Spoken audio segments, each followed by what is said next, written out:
I Know Why the Caged Bird Sings by Maya Angelou. Chapter 26. The intensity with which young people live demands that they blank out as often as possible. I didn't actually think about facing Mother until the last day of our journey. I was going to California, to oranges and sunshine and movie stars and earthquakes, and finally, I realized, to Mother. My old guilt came back to me like a much-missed friend.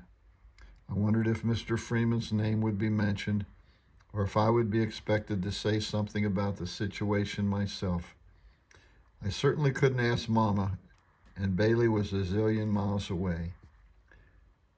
The agony of wonder made the fuzzy seats hard, soured the boiled eggs, and when I looked at Mama, she seemed too big and too black and very old-fashioned.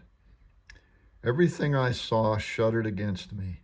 The little towns where nobody waved, and the other passengers in the train with whom I had achieved an almost kinship relationship disappeared into a common strangeness. I was as unprepared to meet my mother as a sinner is reluctant to meet his maker. And all too soon she stood before me, smaller than memory would have her, but more glorious than any recall.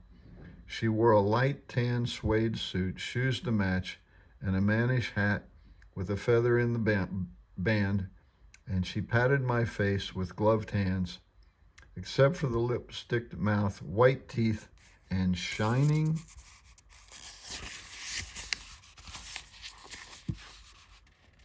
black eyes. She might just have emerged from a dip in a beige bath. My picture of Mother and Mama embracing on the train platform has been darkly retained through the coating of the then embarrassment and the now maturity. Mother had a blithe chick nuzzling around the large...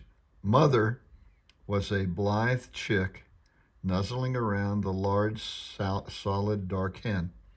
The sounds they made had a rich inner harmony.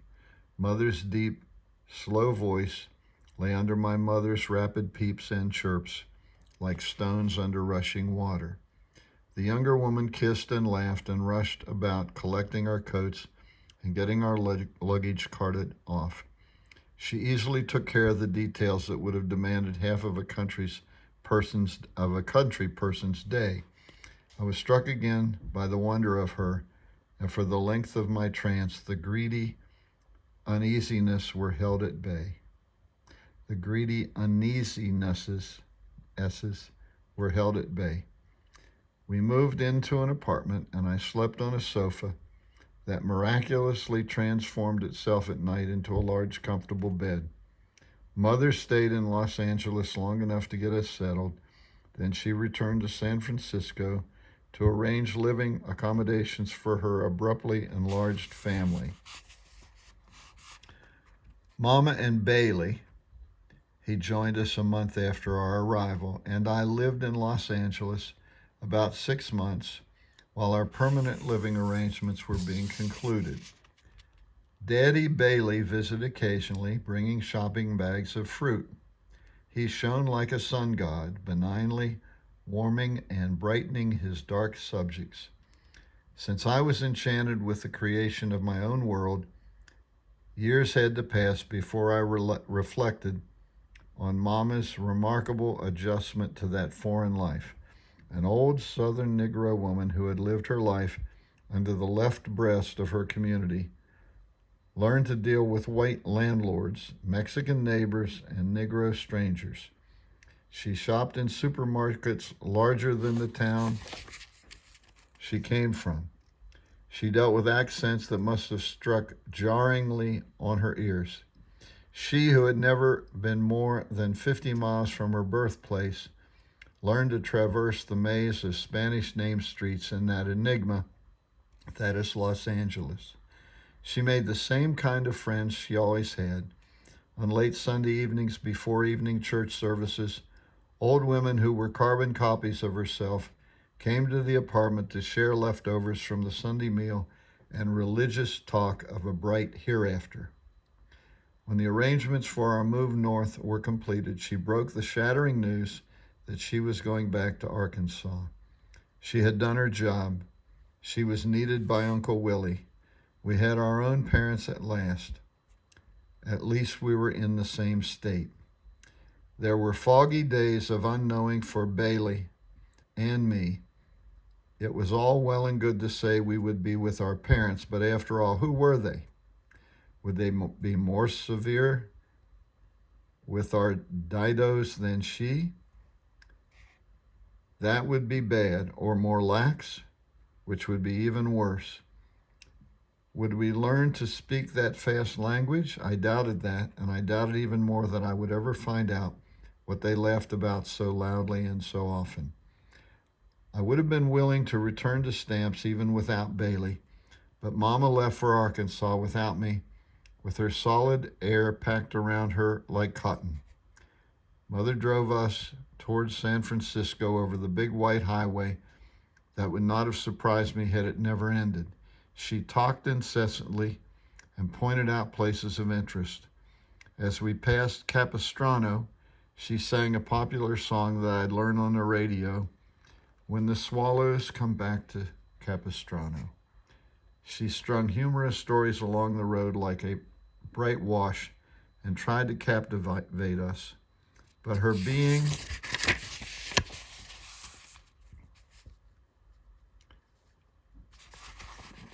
let's get this right. But her being and her being our mother had done the job so successfully that it was a little distracting to see her throwing good energy after good. The big car was obedient under her one hand driving, and she pulled on her Lucky Strike so hard that her cheeks were sucked in to make valleys in her face. Nothing could have been more magical than to have found her at last and have her solely to ourselves in the closed world of a moving car. Although we were both enraptured, neither Bailey nor I was unaware of her nervousness. The knowledge that we had the power to upset that goddess made us look at each other conspiratorially and smile. It also made her human. We spent a few dingy months in an Oakland apartment, which had a bathtub in the kitchen and was near enough to the South Pacific mole to shake at the arrival and departure of every train. In many ways, it was St. Louis revisited, along with Uncles Tommy and Billy, and Grandmother Baxter of the Pince Nez and strict carriage was again. In residence, though the mighty Baxter clan had fallen into hard times after the death of Grandfather Baxter some years later. We went to school and no family member questioned the output or quality of our work. We went to a playground which sported a basketball court, a football field, and ping pong tables under awnings. On Sundays, instead of going to church, we went to the movies. I slept with Grandmother Baxter, who was afflicted with chronic bronchitis and smoked heavily. During the day, she stubbed out half-finished cigarettes and put them in an ashtray beside her bed. At night, when she woke up coughing, she fumbled in the dark for a butt. She called them willies, and after a blaze of light,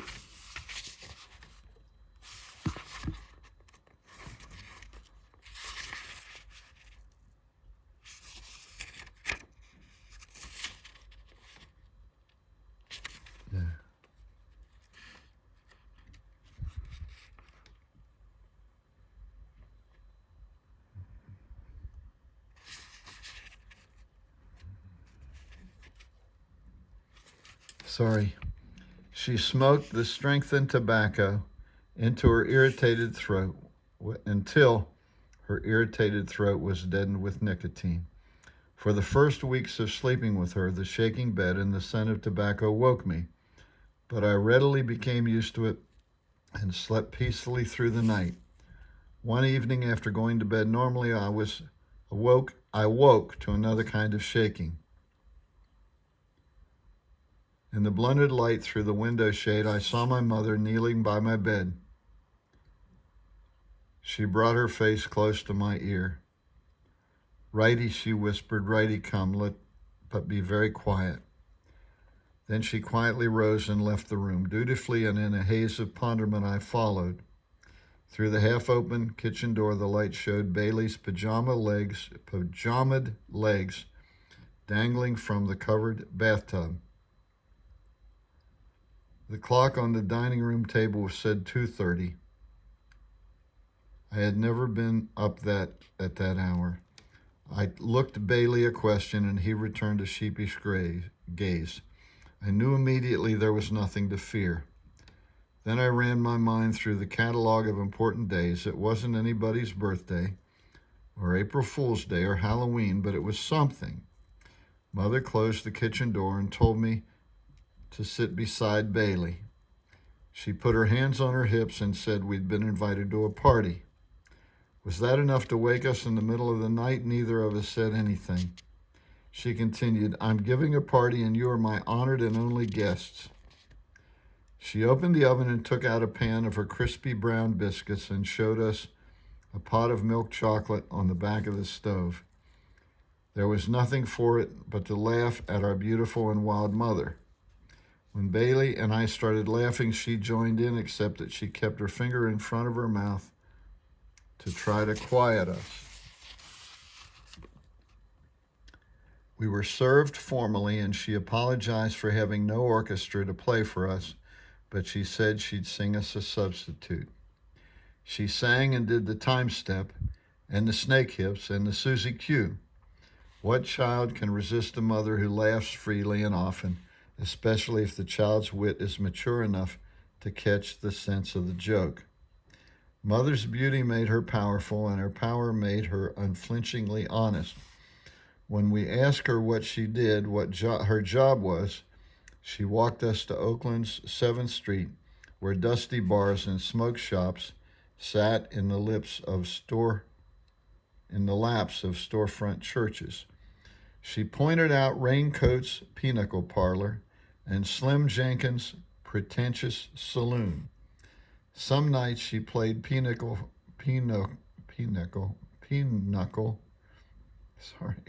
for money, or ran a poker game at Mother Smith's, or stopped at Slim's for a few drinks. She told us that she had never cheated anybody and wasn't making any preparations to do so.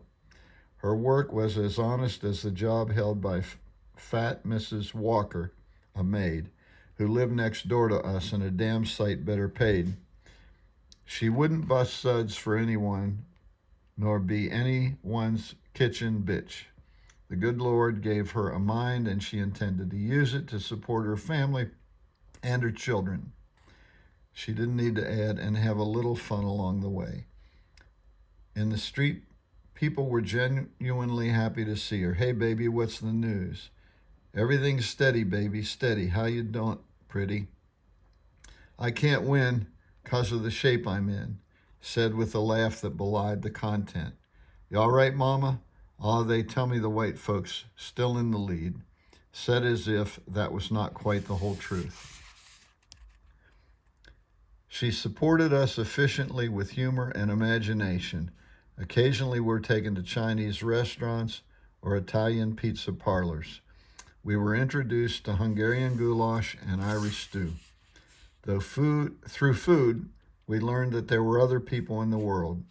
With all of her jollity, Vivian Baxter had no mercy. There was a saying in Oakland at the time which, if she didn't say it herself, explained her attitude. The saying was, "Sympathy is next to shit in the dictionary, and I can't even read."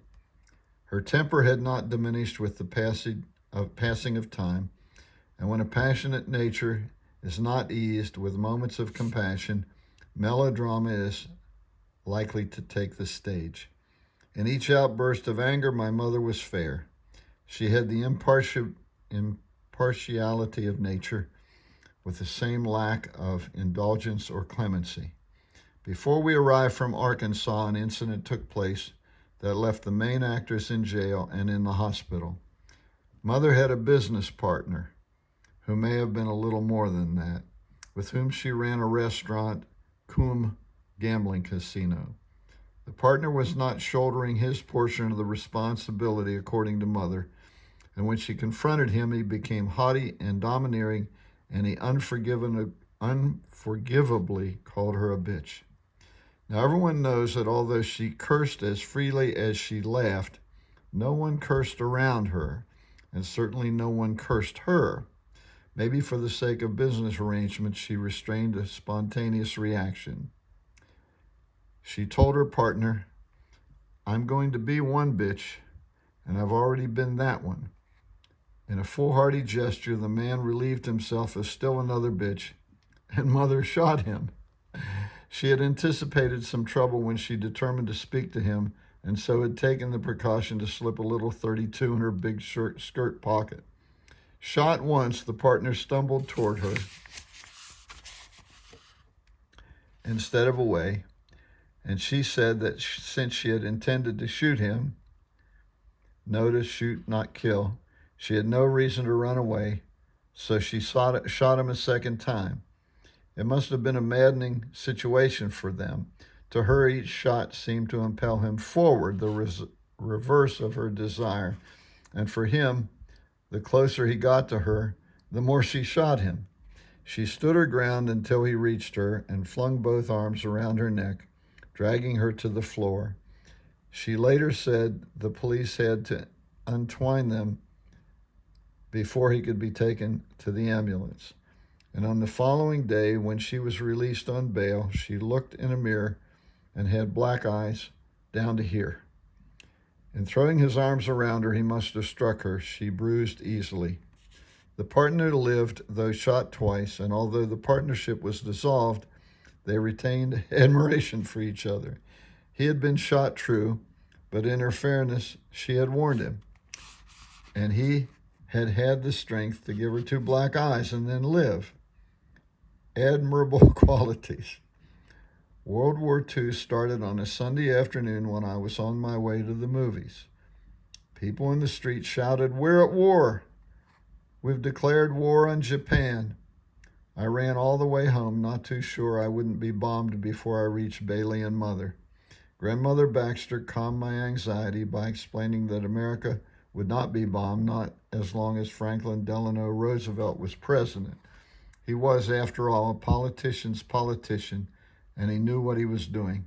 Soon after, Mother married Daddy Clydell, who turned out to be the first father I would know. He was a successful businessman, and he and Mother moved us to San Francisco. Uncle Tommy, Uncle Billy, and Grandmother Baxter remained in the big house in Oakland. Whoops.